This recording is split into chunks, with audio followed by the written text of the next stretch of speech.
বাবাকে শেষ বিদায় জানিয়ে দাফন সম্পন্ন করার কয়েক ঘন্টার মধ্যেই রাতের ডিউটিতে যোগ দিতে হয়েছে। আর পরদিন সকালেই অংশ নিতে হয়েছে উচ্চ মাধ্যমিক এইচএসসি পরীক্ষায়। জীবনের কঠিন বাস্তবতার মুখোমুখি দাঁড়িয়ে এমনই এক অনন্য সংগ্রামের নজির গড়েছেন বাগেরহাটের শিক্ষার্থী ইকন। জানা গেছে, বাগেরহাট শহরের মুন্সিগঞ্জ এলাকার বাসিন্দা ইকনের বাবা ইসরাফিল দরিয়া। ইকনের বাবা ভাড়ায় মোটরসাইকেল চালিয়ে 4 সদস্যের পরিবারের একমাত্র উপার্জনকারী ছিলেন। ট্রান্সপোর্টের গাড়িতে আমি কাজ করি। আমার ছোট ভাই টুকটাক ব্যবসা বাণিজ্য করে। এদের সংসার ভালোভাবে চলতো না। ওই আমরা মাছ তরকারি একটু বেশি বেশি করে আইনি আমার এই বুন্ডারে একটু দিতাম, একটু চাইলে একটু বেশি আনলে আমার বুন্ডে দিতাম। সবসময় দিতে পারতাম না, আমরা তো গাড়িতে কাজকাম করে খাই, আমাদেরও তেমন আয় ইনকামেরও বেশি মাত্রা না। তাই এইভাবে আর কি আমার বুনরে আমরা দেখে শুনে রাখতাম। যেহেতু এখন বুনাই রয়েছে, এখন তো আরও অসহায়। এদের যে ইনকাম টুকটাক যে আমার বুনাই করতো, এখন তো আমার তো বুনাই তো ইনকাম করবে না, আর সে দেখার মতনও তার কেউ নাই। এখন যদি সরকার বা যদি কেউ যদি তার যদি একটু লেখাপড়াটা বা একটু সংসারটা চালানোর মতন যদি করে, তার লেখাপড়াটাও চলবে এবং সংসারও চলবে। আর বড় ভাই তো অ্যাক্সিডেন্টে, দুর্ঘটনায় অ্যাক্সিডেন্টে সে একটা মাথায় একটু সমস্যা হয়েছে। এই সংসারের খরচে সহায়তা করতে পড়াশোনার পাশাপাশি বাগেরহাট শহরের একটি ব্যাংকের এটিএম বুথে রাতের শিফটে খণ্ডকালীন চাকরি করতেন ইকন। বাবার মৃত্যুর পর পুরো পরিবারের দায়িত্ব এসে পড়ে তার কাঁধে। আমি ফয়দা পারবেন, আমার হচ্ছে ইকনের প্রতিবেশী, মানে ইসরাফিল ভাই যে মারা গেছে গতকালকে। উনি খুবই ভালো লোক ছিল। ওনার 2টো ছেলে আর ওনার একজন স্ত্রী আছে, ওনারা ভাড়া বাড়ি থাকে। ওনাদের নিজস্ব কোনো জমি নেই। ছোট ছেলেটা অনেক পড়াশুনো করে এবং মেধাবী, সে কয়েকটা ভাষাও জানে।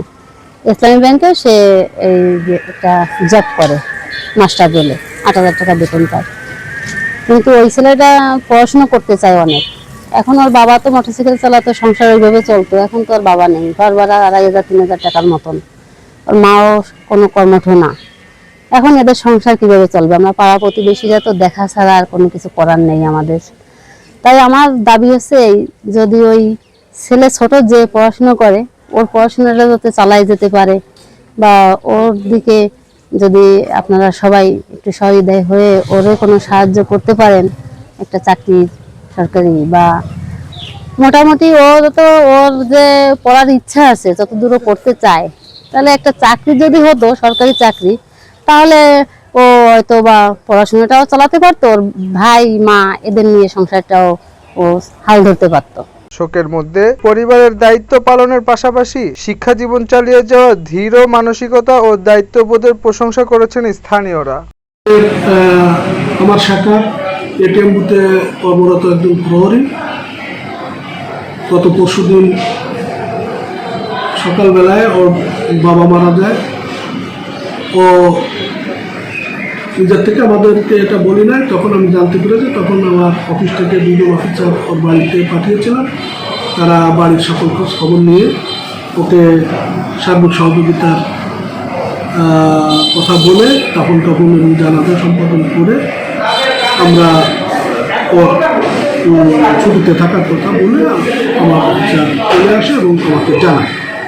পরে ওর পরীক্ষার সুবিধার্থে এটিএম বাড়িতে শোকাতে পরিবেশ, এটিএম বুথে রাত্রি থাকে এবং পড়ালেখা করে পরীক্ষা দেয় এবং পরীক্ষা দিয়ে ওর মতো করে ও এখন ভালো আছে।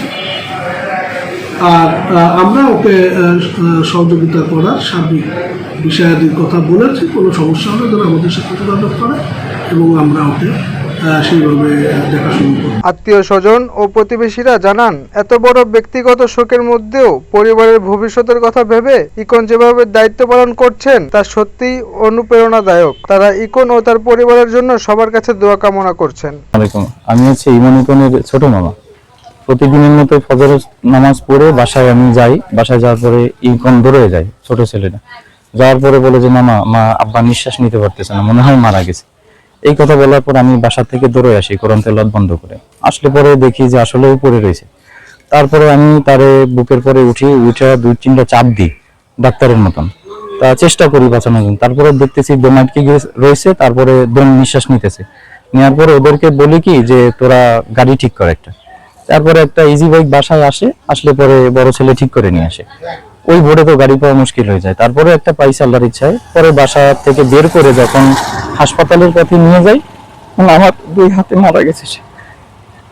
বাসা থেকে যখন নিয়ে যাই চলতি পথেই মারা গেছে, বুঝতে পারছি হয়তো। ডাক্তারের কাছে নিয়ে গেলে ডাক্তার বলতেছে যে আর নাই, তারা ইসিজি করছে, তারপরে কয়েকটা মেশিন দিয়ে টেস্ট করছে, তারা বলে যে আর নাই।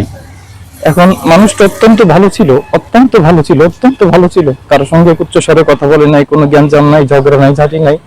কিন্তু কথা হইলে এখন যে পরিবার একটা মোটরসাইকেল চালায় এদের জীবন জীবিকা চালাইতো, এই সুবাদে হচ্ছে ছেলে দেখতো যে আব্বার ইনকাম বাধা কম, সেই জন্য আর কি ছেলেরা এটিএম বুথে চাকরি নেয়, কিন্তু বাবাও তো নাই। এখন আমারও তো ইনকাম বাধা কম, অনেক আগে থেকে আমি দেখে আসতেছি এদের, কিন্তু আমারও তো আর্থিক অবস্থা খারাপ। এখন ওদেরকে যদি সরকার যদি কোনো সহযোগিতা করে, সরকার যদি কোনো দৃষ্টি আকর্ষণ করে, সমাজে অনেক গণ্যমান্য ব্যক্তি আছে, তারা যদি ওর দিকে একটু নেক নজরে দেখে, ছেলেটার জিন্দেগি পরিষ্কার, ও অনেক মেধাবী। যদি এরকম মেধাবী ছাত্র যদি সরকার যদি একটু খেয়াল করে সুনজর দেয়, তবে ও খুব ভালো দিক যাইতে পারবে। সরকারের কাছে আমার এটুকু আবেদন যেন ওর দিকে নেক নজরে তাকায়।